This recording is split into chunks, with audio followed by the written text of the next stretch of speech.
25조 규모의 추경안 처리를 위해 여야가 국회의장 주재로 추경 심사 일정과 본회의 안건을 논의했습니다. 또 김부겸 전 총리는 오늘 국회에서 대구시장 출마를 공식 선언했습니다. 정치직설 배종호 한국정치평론가협회장, 정의연국 전 청와대 대변인과 함께 전국 현안 살펴보겠습니다. 안녕하십니까? 네, 안녕하세요. 자, 먼저 추경안 얘기부터 좀 해봐야 될 것 같습니다. 정부가 내일 추경안을 이제 국무회의를 통해서 국회에 제출할 예정입니다. 25조 규모고 아마 구체적인 내용은 아마 좀 금년간 이제 나올 것 같고 대략 이제 그 민생회복지원금 선별지급이라든지 이런 내용들이 담겨 있는 것 같아요. 그래서 어쨌든 그 추경안을 이제 논의하기 위한 일정 그리고 이제 본회의 내일도 이제 본회의가 있는데 안건을 이제 논의하기 위해서 여야 원내대표가 우원식 의장 주재로 오늘 오전에 만났는데 입장차가 여전한 것 같아요. 어떤 차이가 있는 겁니까? 일단 뭐 시기하고 방식에 대해서 좀 차이가 있는 것 같은데요. 일단 추경 자체에 대해서는 여야가 이견이 없습니다. 일단 뭐 민주당 같은 경우는 이제 추경을 4월 9일까지는 처리해야 된다. 반면에 이제 국민의힘 같은 경우는 4월 16일 그러니까 일주일 차이가 납니다. 근데 저는 뭐 이 정도를 좀 정치적으로 합의를 못 해낸다는 것이 좀 상당히 좀 실망이고요. 분명한 것은 지금 중동 사태가 굉장히 심각하지 않습니까?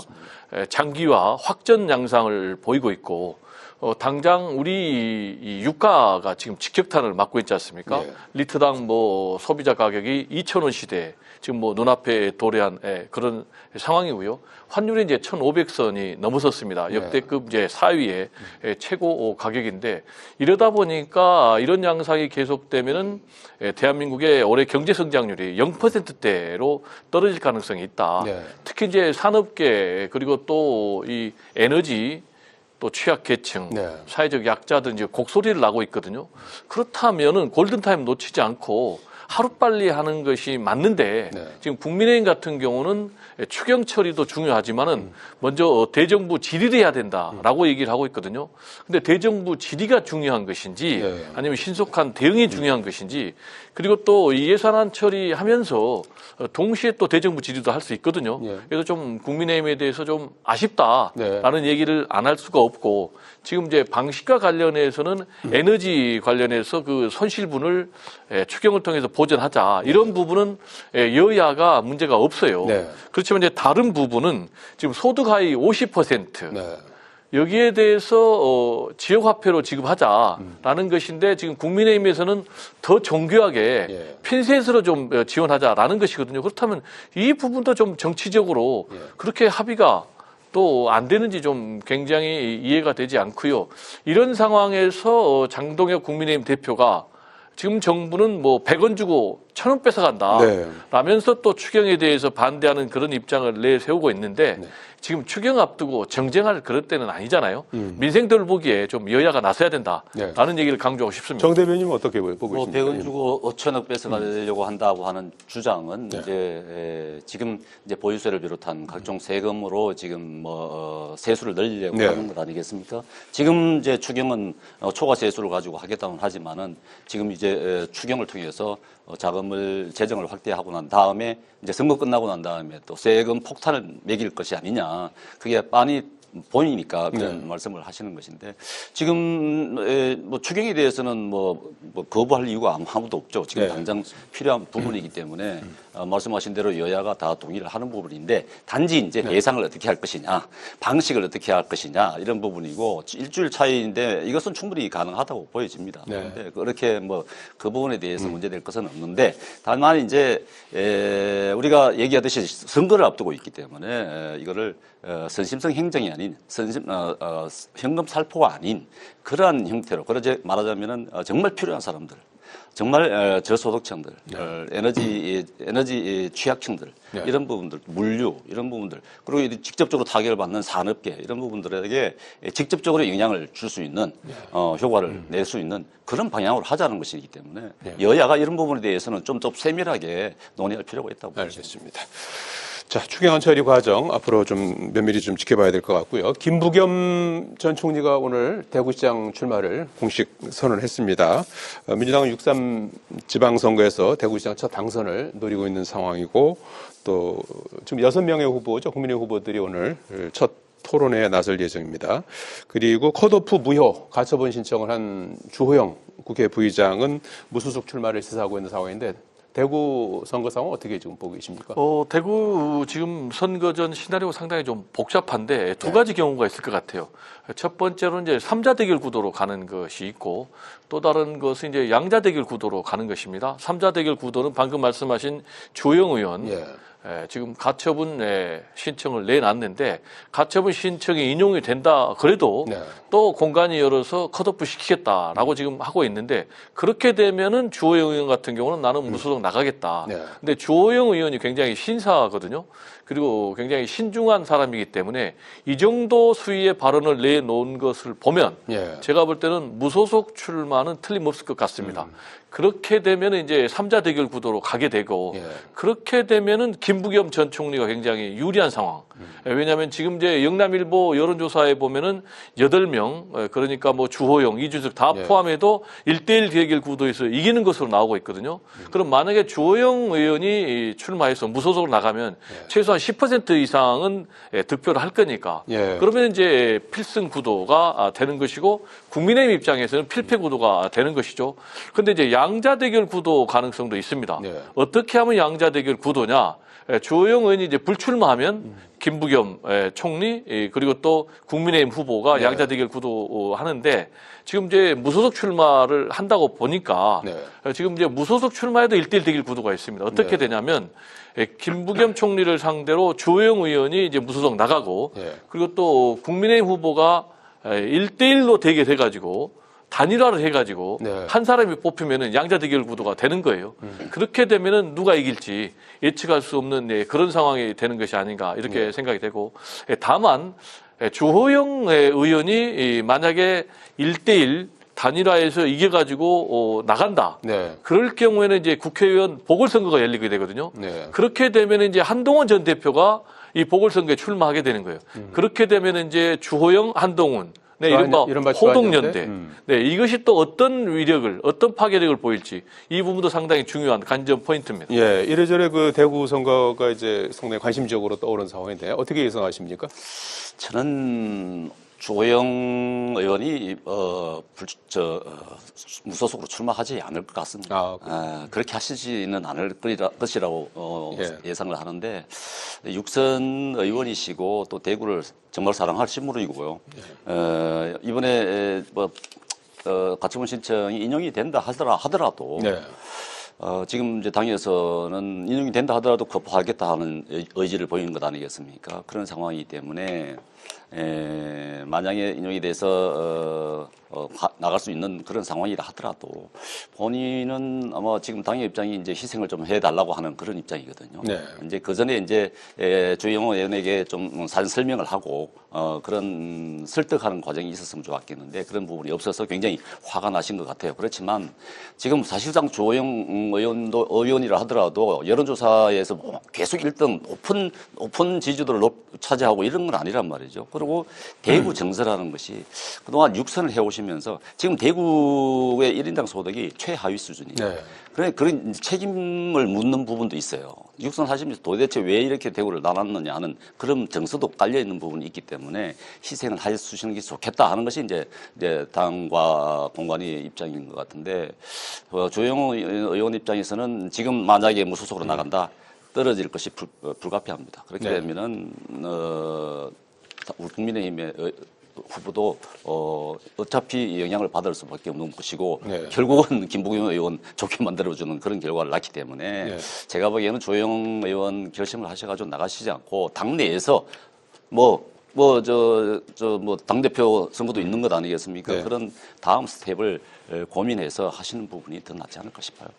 주호영 부의장이 이제 나오지 않을 것 같다. 조심스럽습니다만 개인의 정치 일정이기 때문에 이걸 뭐라고 욕을 할 수는 없습니다만 그게 바람직하지 않나. 굉장히 억울하실 거예요. 그렇지만 그런 길이 맞다고 생각이 됩니다. 자, 그리고 공천 내용이 이어지고 있는 국민의힘은 이제 경기도 지금 선거에 예, 함진규 전 의원하고 양양자 전 최고위원이 지금 출사표를 던지고 면접까지 마친 상태인데 계속해서 이제 후보자를 지금 찾고 있는 그런 상황인 것 같아요. 유승민 전 의원의 선거 출마를 끌어내기 위해서 총력전에 나선 모양새인데 일단 본인은 이제 불출마 입장이 이제 여전한 것으로 이렇게 보입니다. 최종적으로 어떤 선택을 할 수 있을까요? 쉽지는 않은 것 같습니다. 당에서 계속 러브콜을 보내고 있는데 유승민 의원 같은 경우는 마음을 정하기가 쉽지는 않죠. 마음을 정하기 쉽지는 않은데 이 부분도 그렇습니다. 이것도 이제 유승민 의원도 다선이잖아요. 중진 의원이시니까 이 지금 좀 희생을 하는 부분이 좋지 않겠냐 그런 모양새가 이런 것인데 그것도 이제 개인의 정치 운명과 운명이 걸려 있는 문제이기 때문에 뭐 함부로 말씀드리기는 좀 어렵습니다만 지금 김부겸 의원이 대구로 내려가는 것은 민주당으로 봤을 때는 흠지를 나가치는 거잖아요. 네. 그런 것과 연관 지어서 본다 그러면은 우리 국민의힘 다선 의원들도 중진 의원들도 흠지로 나가시는 모습을 보여주는 게 국민들로부터 감동을 얻을 것이다. 이렇게 얘기가 할 수밖에 없습니다. 사실은.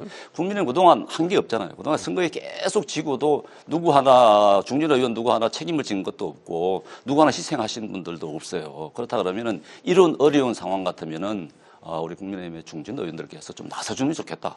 지금 갈 후보가 없어서 지금 후보를 찾지 못하는 그런 지역 같은 경우는 좀 나서주는 것이 좋지 않겠냐. 특히 유승민 의원 같은 경우는 중도 확장성이 굉장히 있는 분이잖아요. 그러면은 당연히 굉장히 시너지 효과를 줄 수 있는 분입니다. 그렇게 해서 이제 유승민 의원에게 계속 요구를 하는 것인데 좀 조만간에 말씀을 좀 해주셔야 되지 않을까 싶어요. 가부간의 결정을 내리셔야 민주당 후보로 이제 한준호 의원, 추미애 의원, 김동연 지사 이렇게 이제 세 분이 지금 경선 중이잖아요. 그래서 거기서 이제 가닥이 잡히면 그때 가서 좀 본인의 거취를 결정할 수도 있을까요? 그럴 수 있다고 봅니다. 수 있을까요? 뭐 어느 분이 나오시든 간에 할 수 있는데 조금 아직까지 시간이 있다고 보여집니다. 우리 선거를 할 수 있는 시간도 여지가 있는 것이고 본인의 결정할 시간의 여지도 있다고 보여지는데 그래서 뭐 지금 우리 국민의힘 입장에서 봤을 때는 유승민 의원이 가장 적격자다 이렇게 보여지고 있는 것입니다. 어떻게 예상하십니까? 좀 너무 희망적인 관측을 하는데요. 제가 볼 때는 유승민 전 의원은 불출마로 이미 마음을 정했다.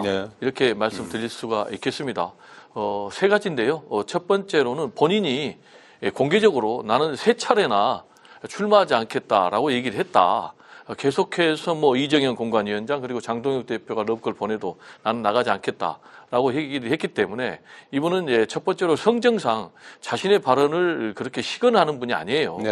굉장히 소신의 정치인 아니겠습니까? 박근혜 전 대통령 시절 서슬 퍼럴 때도 자기 소신을 굽히지 않아가지고 박근혜 전 대통령하고 척을 지을 정도로 그런 사람이 자신의 말을 번복하지 않을 것이다. 라는 것이 이제 그 첫 번째 이유고요. 두 번째로는 지금 뭐 유승민 전 의원 입장에서는 당에 대한 부채의식이 전혀 없습니다. 알다시피 뭐 4년 전에 경기도지사 선거 때도 본인이 희망을 했지만 굳이 윤석열 당시 대통령의 측근이 나갈 수 있는 김은혜 의원하고 경선을 붙여가지고 떨어뜨렸잖아요. 그렇지만은 결국 이제 김은혜 의원이 떨어졌잖아요. 만약에 유승민 전 의원을 그때 공천했다면 결과가 어땠을까라는 이제 그런 아쉬움도 있기 때문에 이제 와서 험지에 나가라. 지금 잘 알겠지만 이제 경기도 같은 경우는 완전 험지입니다. 김문수 후보가 대선 후보 시절에 전국에서 41% 득표를 했는데 경기도에서는 37%밖에 득표를 못했어요. 반면에 이제 이재명 대통령 후보는 과반이 훨씬 넘는 그런 지역이기 때문에 세 번째로 당선 가능성이 전혀 없는 거예요. 근데 나서서 나가가지고 총알바제라 그러니까 전혀 나가지 않을 것이다. 저는 그렇게 전망을 합니다. 알겠습니다. 자, 그리고 오늘 그 잠시 뒤에 초당적 개헌 추진을 위한 2차 연석회의가 열립니다. 우원식 의장이 국민의힘 소속 106명 국회의원 전원에게 손편지를 보냈다고 해요. 그래서 이제 개헌의 어떤 당위성 이런 부분을 이제 설명하고 설득을 하고 있는 상황인데 국민의힘은 지방선거를 앞둔 정치적 의도다 해서 개헌 논의에 참여할 수 없다 이런 입장이고 지금 6개 당이 지금 논의를 하고 있는 상황인데 어떻게 될까요? 이 개헌도 국민의힘 역시 뭐 개헌의 필요성은 당연히 느끼고 있는 것이고요. 87 체제 한계에 왔다는 걸 누구나 다 아는 것이고 국민들도 다 공감을 하는 부분입니다. 그러나 이제 이 시점이 문제인 것이죠. 뭐 원식 의장의 뜻은 알겠고 또 원식 의장께서 이제 재임 중에 이런 좀 결과가 있었으면 좋겠다 하는 생각을 갖고 계시는 것 같은데 좀 사실은 좀 아쉬운 부분은 오랫동안 좀 여야가 이 부분에 네. 대해서 좀 논의를 하고 이렇게 해서 이번 지방선거 때 국민투표에 붙이는 방안을 이렇게 시나리오를 가지고 왔으면 좋겠는데 이게 원포인트를 해야 되는 거지 않습니까? 지금 개헌을 한다 그러면은 그런 부분에 있어서 국민의 입장에서는 이거 선거를 앞둔 좀 정략적인 의도도 있지 않겠냐 하는 시각으로 볼 수밖에 없습니다. 그렇기 때문에 이것은 제가 볼 때는 선거가 끝나고 이 헌법은 지금 개헌에 대한 필요성은 충분히 있기 때문에 여야가 좀 다각도로 논의를 해서 좀 제대로 된 개헌을 할 수 있게끔 준비를 하는 것이 맞겠다 싶습니다. 그 국민의힘이 참여하지 않더라도 이제 뭐 개헌 열차는 출발하는 겁니까? 어떻게 예상하십니까? 네, 그렇습니다. 개헌 열차는 이제 출발하고 네. 9표의 기적이 과연 일어나느냐. 이게 이제 관건입니다. 예, 국회에서 통과하려면 이제 그렇습니다. 국민의힘 국회에서 9표가 개헌안이 필요하다. 발의하려면 전체 제적의 3분의 2가 찬성표를 던져야 되는데 지금 뭐 털털 뭐 털어도 국민의힘에서 9명 이상의 이탈표가 나와야 됩니다. 근데 지금 이제 우원식 국회의장 같은 경우는 내가 이 기적을 만들겠다. 할 수 있다. 명분이 있다. 그러면서 이제 손편지를 다 보내고 하루에도 지금 국민의힘 의원들을 향해서 수십 통씩 전화를 한다고 그래요. 근데 저는 뭐 상당히 이 우원식 의장의 이렇게 공 들이는 노력이 기적을 만들 가능성이 제로지는 않을 것 같다. 있을 것 같다. 네, 왜냐하면 워낙 명분이 있는 거거든요. 그리고 개헌에 대한 지금 여론조사를 보면 갤럽 기준으로 68%가 찬성을 하거든요. 그리고 개헌에 대해서는 지금 국민의힘도 계속해서 찬성한다는 거잖아요. 그리고 지금 개헌안에 대해서 뭐 권력구조 같은 이런 쟁점 있는 것이 아니고 5.18 정신, 뭐 5.18 정신을 담자. 전문에 담고, 그리고 또 뭐 지방분권, 균형 발전, 그리고 또 개헌안, 비상계엄을 사후 통제 강화. 이런 거를 지금 국민의힘에서 왜 안 하는 거냐. 그러니까 저는 좀 이해가 가지 않고 국민의힘에서 지금 주장하는 것이 이거 선거용이라고 얘기하거든요. 근데 국민의힘에서 추경도 선거용이라고 반대하고 개헌도 추경 뭐 이것도 반대하고 내란 심판 재판도 이것도 반대하고 그러면은 다 지금 국민의힘에서 주장하는 것은 지금 국민들의 뜻과는 반대로 가고 있거든요. 만약에 정말로 국민의힘이 지방선거를 의식하는 그런 행보로 하고 싶다면 추경도 빨리 찬성해라. 그리고 개헌안도 빨리 찬성해라. 그리고 내란 특검도 재판도 빨리 찬성해라. 저는 이렇게 좀 충고를 하고 싶습니다. 자, 잠시 뒤에 있을 6개 정당과 관련한 개헌 논의 오늘부터 어떻게 좀 흐름이 바뀔지 한번 지켜보도록 하겠습니다. 자, 여기까지 듣겠습니다. 고맙습니다. 네, 감사합니다.